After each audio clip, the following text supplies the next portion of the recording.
Fala pessoal, beleza? Sejam bem-vindos de volta aqui no canal. No vídeo de hoje eu tô fazendo um vídeo meio Frankenstein aqui, porque esse vídeo eu comecei a gravar na sexta-feira. O vídeo ficou corrido, o dia ficou corrido e eu não consegui gravar todos os passos que eu queria gravar do vlog.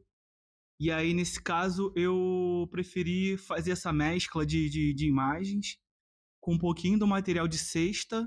E vocês vão ver, né, daqui no canal, no vídeo hoje do canal, vocês vão ver uma mescla do que aconteceu na sexta-feira e do que está acontecendo hoje, na segunda-feira.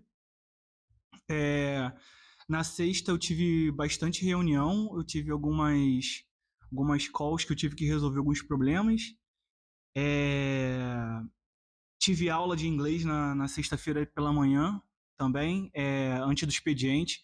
Normalmente são as quintas, de 8 da manhã até as 9, mas eu tive que trocar para sexta, porque na quinta-feira eu tive um exame para fazer, que eu tenho um problema no ombro, aí eu fiz essa consulta na quinta. Aí na sexta eu comecei a gravar, mas só que ficou muito corrido, eu peguei só uns takezinhos só da aula de inglês e de algumas tarefas que eu tive que fazer e as calls que eu tive.